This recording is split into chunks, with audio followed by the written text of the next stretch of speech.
Hi everyone. Since the mast climb, not much of a rest. One of the craziest days at sea. A massive front, thunderstorms.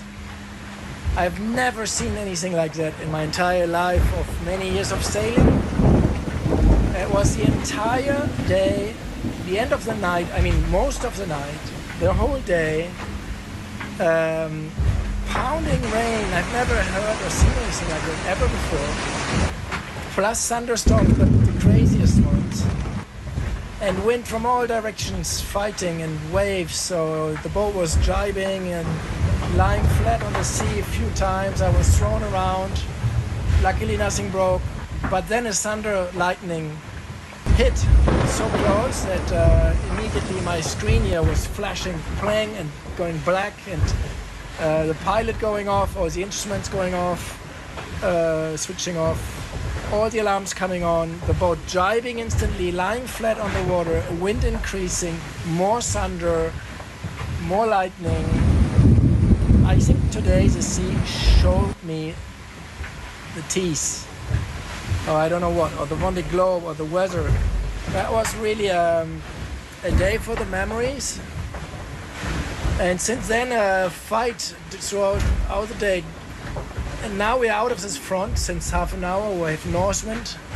Again, we're in the front. We had south wind, where it was really difficult. The boat would go at 30 knots if I didn't pay attention, with the swell coming from the front. So the boat would.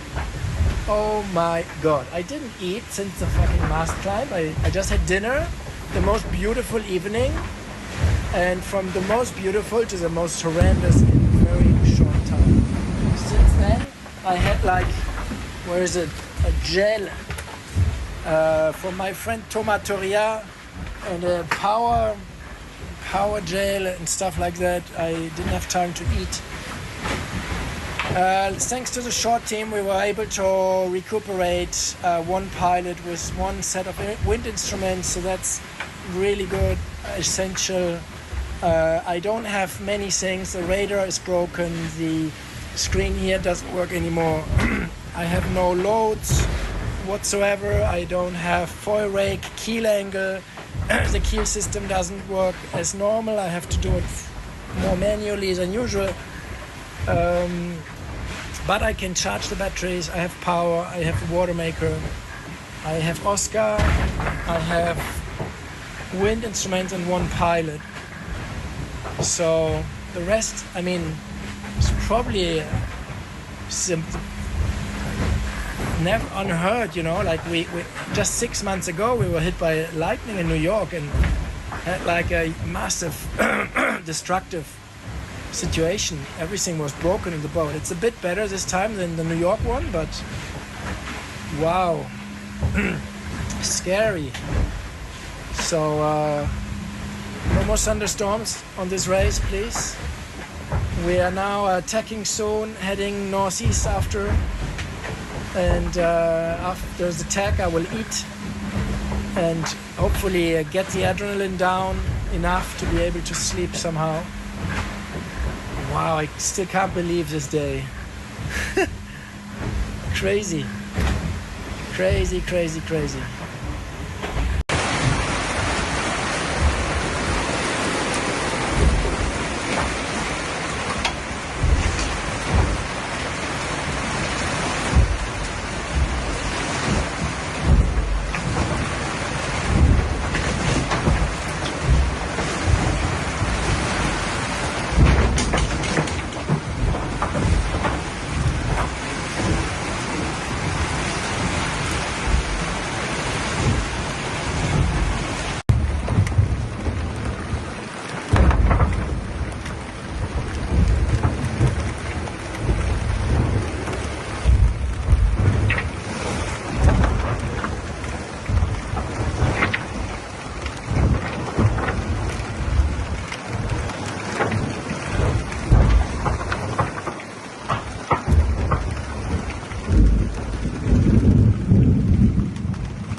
raining.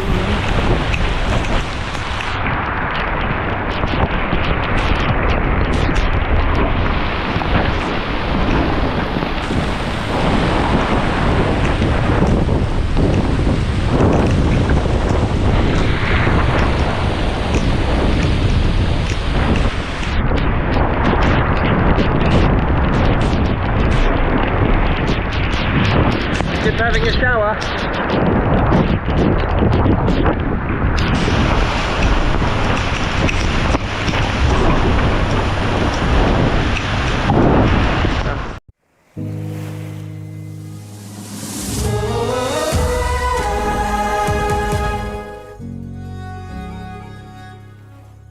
Bon, la mauvaise nouvelle, c'est que ça pétole un peu là, et en plus il y a de la mer qui se lève, donc ça c'est pas dingue.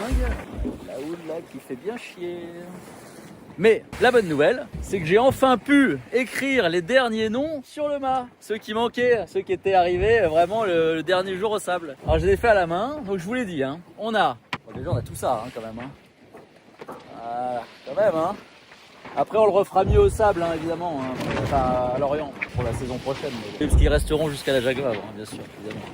Alors, on a Alice, Amélie Champagne, Théophile Pillon, Alice Camille, Peggy L'Ancien, Laurent Ribaud, Mathilde et Louise Brochet-Sonrel, Céline Pays, Nicolas Maréchal, je connais, Élodie Casanova, Steven, Benjamin Marquez, Delphine Dijon, Solène Moguedet, Jean-Marie, je connais, Mathis et Hugo Brun-Mazzi, Olivier Riomet, Philippe Laforgue, Florent Alborini, Gabriel Alborini, Emmanuel Alborini, là on a toute la famille, Richard Nouot, je le connais, Élodie Boutry et Philippe Crouton. Voilà, ce sont les derniers, nous finissons par Philippe. Eh ben, merci à tous les amis. Je vous montre l'objet. Ben, je vous remercie encore tous évidemment. Vous pouvez pas savoir le soutien que ça a été de vous avoir tous comme ça sur le mât. Ça a permis voilà, d'être là aujourd'hui. Allez, on tient le bon bout. J'espère qu'on va arriver à avoir un peu de vent et pouvoir avancer un peu plus vite. Ciao les amis. Il y a des baleines. Je vais essayer de vous les montrer. Je les vois cracher de temps en temps.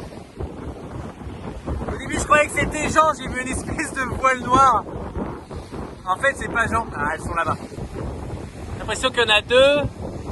Allez, allez ma jolie. Ça, c'est toujours pareil. Dès que tu sens le téléphone, on les voit plus, quoi. Là, il y a le crachat. Elles sont là, là.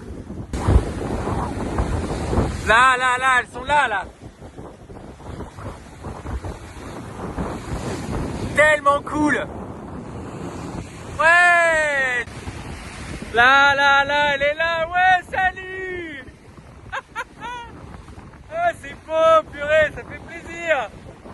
Il y a de la vie dans cet océan. Ouais, trop cool. Ça fait plaisir, petite baleine. Et le vent s'est levé. C'est parfait. C'est parfait. Je suis avec un petit Daft Punk dans les oreilles. Je peux vous dire que là, la vie, elle est belle. Voilà, on s'est mis en mode molle, du coup, toutes les voiles sur le pont, le J3 il est rangé, sanglé, j'ai mis ce qu'on appelle un baby stay, c'est l'étai devant. Là, jusqu'au J3 au milieu du mât. Et en fait, pourquoi on fait ça? Parce que le J3, lui, il est épais, il fait vachement de prise au vent. En fait, tu vois, quand t'as ça là dans les airs, fois toute la longueur, quoi, je sais pas, une quinzaine de mètres, bah ça fait vachement de prise au vent. Donc dès que le vent mollit, on l'enlève et on met le câble à la place. Voilà. Alors du coup vous allez me dire, bah ouais, mais si tu mets un câble, t'as quand même de la prise au vent. Bah on est malheureusement obligé de mettre un câble. Pourquoi? Parce que le mât lui il fait 28 mètres de haut et on a une voile en tête. Voilà, donc là on a le frot actuellement et le frot il est mis avec une rallonge. Il va pas en tête normalement. Et le mât lui, si je mets pas un câble qui retient le mât au milieu vers l'avant, bah dans les vagues le mât il va couper. Et qu'est-ce qui va se passer? Bah le mât il va faire clac vers l'avant. Donc on est obligé de mettre ce petit câble. Voilà, c'était le court gréement du jour. Et on avance toujours à vide. Voilà. Touche à rien. On optimise. Et pourquoi je mets les voiles devant? Oui, parce qu'en fait, vous pouvez me dire, mais là, en fait, ok, t'as plus de prise au vent dans les hauts, hein, Là c'est propre. Par contre sur le pont c'est pas ouf. Bah ouais mais regarde. Alors là on rentre dans le cœur du bateau. Hop là, joli. Et voilà. Donc là c'est la soute à voile qui est toute asséchée, toute propre. Voilà, j'y ai passé un petit moment aujourd'hui, elle est nickel. Et là c'est ce qu'on appelle un trou d'homme. Et en gros, si je veux mettre les voiles au même niveau qu'elles sont sur le pont, bah, il faut que je les passe par cette trappe là. Mes épaules elles passent à peine. Donc passer les sacs à voile, tout ce tas de voiles. Là, ça, là, bah moi je le fais pas en fait. Ça veut dire qu'il faut que je sorte toutes les voiles des sacs, que je les tire. Et en fait, bah, y a un moment donné, faut pas déconner.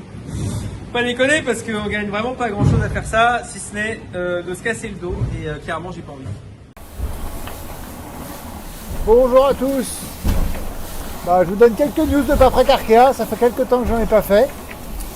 Tout va bien à bord. On est dans l'Alizé de l'hémisphère nord. Là, on va arriver pas loin du Cap Vert bientôt. La mer est plutôt calme comme vous pouvez le voir. Là, il y a 12-13 nœuds de vent. C'est un peu plus léger que prévu. Ça avance un tout petit peu moins bien. Et c'est pas des conditions qui me sont hyper favorables. Donc, voilà, je m'accroche. Hein. Mais je vois bien la distance qui augmente avec Charlie. C'est voilà, c'est pas très agréable à vivre, mais c'est comme ça. Hein. C'est les avantages et les inconvénients de nos deux designs qui sont très différents. Voilà, on va avoir 48 heures encore à peu près dans l'Alizé là à remonter jusqu'à la hauteur des Canaries. Passer l'anticyclone des Açores et partir au Portant ensuite. Portant qui nous amènera à peu près, on va dire, à l'entrée du golfe de Gascogne un peu plus. Et après, il y aura du jeu normalement. Voilà, il y a une petite incertitude météo sur la quantité de vent qu'on aura à la fin. Voilà, en tout cas, je suis bien au taquet. Tout va bien à bord. Je suis plutôt reposé. J'ai hâte d'arriver forcément. Hein, moins d'une semaine maintenant, c'est cool. C'est vraiment une bonne perspective. Et voilà, et j'ai l'intention de pousser au maximum, mais aussi de ne pas faire de bêtises. Hein, ça ne sert à rien d'aller tout ruiner. Maintenant, après autant de travail et puis de beaux résultats. Donc voilà, on profite de ces derniers jours en mer avant de retrouver le froid européen et la grisaille si j'ai bien compris. Donc, vous pouvez voir un petit coucher de soleil là dans l'Alizé, c'est assez sympa. On a eu pas mal de sargasses, je ne sais pas si vous voyez, il y a des algues. Alors comment on pointe, hop là. Dans les filières, il y a des algues accrochées, il y a des gros bancs d'algues de sargasses un peu partout, il y en a plein sur le bateau. Il y a pas mal de poissons à bord, de calamars, poissons volants et tout. Voilà, en tout cas c'est agréable, ça va assez vite, globalement dans la bonne direction. Et voilà, tout va bien, c'est parti pour une nouvelle nuit. Allez, à très vite, ciao ciao. Me voilà de retour dans l'océan Atlantique. C'est tout calme. C'est tout calme et c'est pas désagréable. Une petite trêve. L'ambiance a complètement changé. La mer est plus plate que jamais. Il y a eu du soleil une grande partie de la journée. Le froid est moins piquant. Il fait toujours frais, bien sûr. Et bref, ça fait du bien de faire cap au nord. D'avoir l'impression de rentrer à la maison.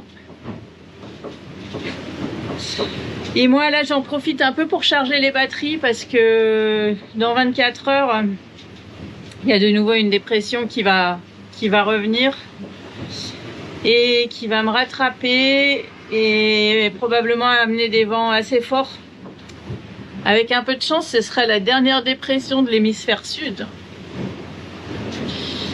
Mais voilà, en tout cas, il faut encore se préparer.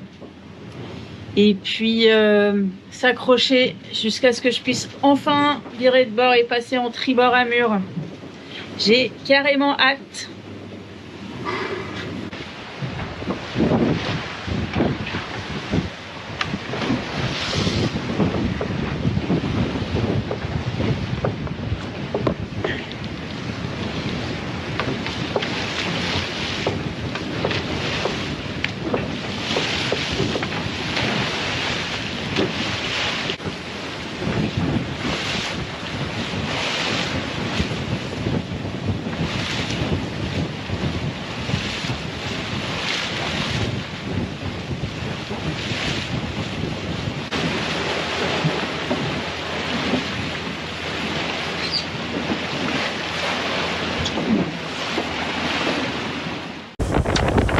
J'étais persuadé que j'allais pas le voir, mais si on le voit. Je sais pas si vous le voyez, tout petit là-bas. Là. Il faut bien regarder, hein. On voit le Cap Horn, les gars. On voit le Cap Horn. C'est de la balle.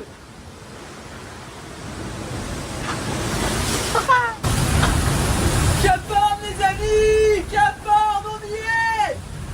Wouh. Yes. Je suis trop content. Trop content, c'est un pur moment, les amis. Moi j'ai grandi avec ces images d'hommes et femmes qui passaient le Cap Horn. J'ai rêvé de ça toute ma vie. Toute ma vie, j'ai ces images de mecs barbus là dans le froid. Je suis passé ici en solitaire après des semaines en mer. Aujourd'hui c'est moi, je suis tellement content. Je réalise mon rêve là, c'est vraiment génial. C'est juste un gamin là qui a grandi sur un bateau qui réalise son rêve. Franchement, je suis trop heureux, c'est un truc de malade. Merci à tous de m'avoir permis de réaliser ce rêve. Je pense à mon équipe, ça fait 3 ans qu'on bosse ensemble, qu'on écrit des histoires de ouf. Et là on y est, au Cap Horn, à tous les partenaires qui ont permis aussi que cette histoire elle existe, merci à eux. Et puis on est là pour Lazare, les amis, j'ai sorti les couleurs, on est là pour Lazare. Ça fait 55 jours que je suis en mer, si vous avez l'impression que je vis une aventure, c'est rien à côté de ce qu'on peut vivre dans les colocs Lazare. Vous voulez vous faire un cadeau, vous voulez vivre une aventure de ouf, allez dans les colocs Lazare, c'est un truc de malade. C'est des hommes, c'est des femmes, c'est des jeunes, c'est des vieux qui vivent ensemble, qui vivent des aventures incroyables.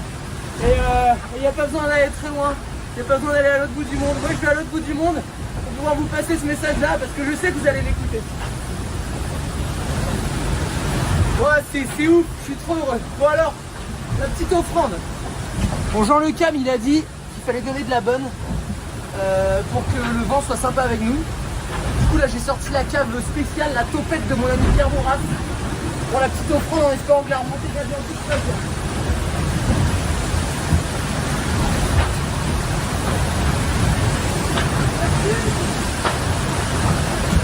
Pour mon petit bateau. Bon marin.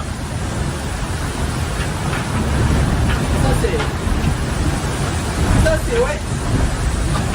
Bon bah là si je trouve pas Benjamin avec ça, je sais pas ce qu'il faut. Allez, on met la caravane sur la boule, on rentre à Melun, il reste en mode course les amis.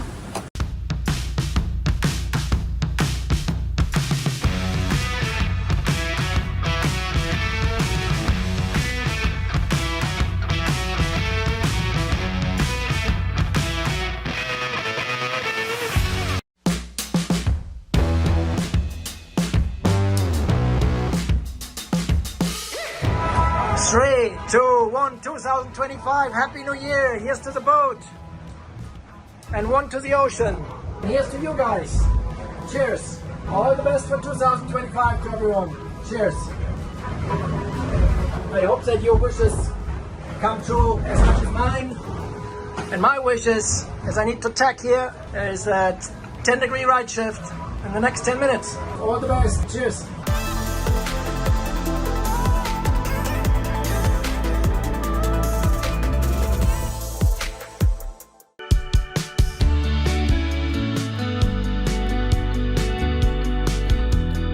We have strong current setting east that kind of neutralizes the wind almost because we're drifting east 2 knots and we have only 2 knots of wind, so the result is almost nothing. The good thing is to see the others on AIS via internet. Here I can see at any time where the others go, and I didn't have that in previous races, and it gives me the feeling to be in permanent contact with other boats, which is helping me tremendously, mentally especially. All right, talk later. Ciao, bye-bye.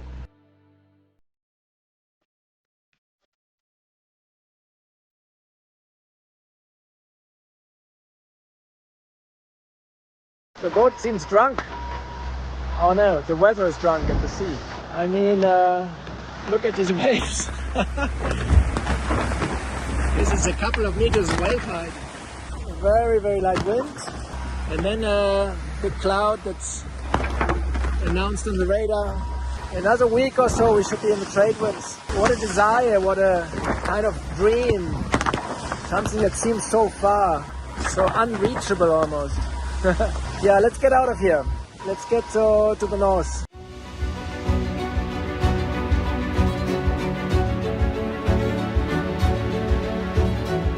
It is January the 5th. I changed the backstay from the jib that I use to the Code Zero, which is at the top of the mast, and then the backstay has to also pull on the top of the mast. And this is adjusted with a rope that pulls sideways. And that rope I could then see when it was east that it's broken. I mean, the cover is broken. That means tomorrow or the day after, when the sea state will permit, I will go up and try to put this cover with tape and some stitching to secure it a bit. You know, I'm afraid of heights, so I have a bit of time to mentally prepare for that. I'm curious what's the best way to deal with this.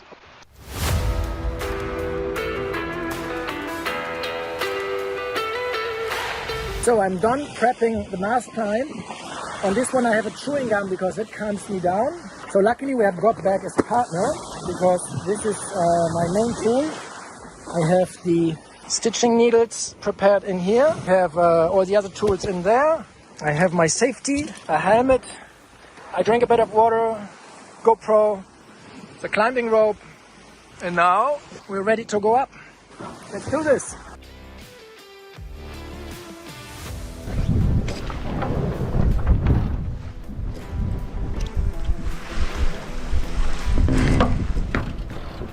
Hi everyone, cheers from the top of the rig.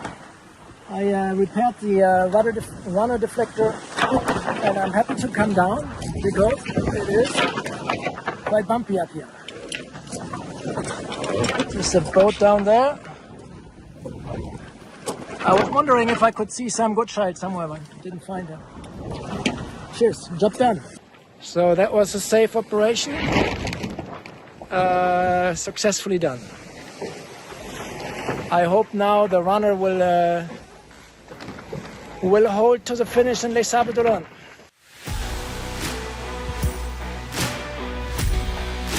Since the mast climb, not much of a rest.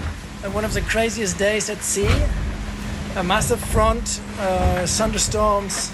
I've never seen anything like that in my entire life of many years of sailing. Pounding rain. I've never heard or seen anything like that ever before. That was really a day for the memories. I don't have many things. The radar is broken. The screen here doesn't work anymore. I have no loads whatsoever. I don't have foil rake, keel angle. Thanks to the short team, we were able to recuperate one pilot with one set of wind instruments, so that's really good, essential. Wow, I still can't believe this day. Crazy. Crazy, crazy, crazy.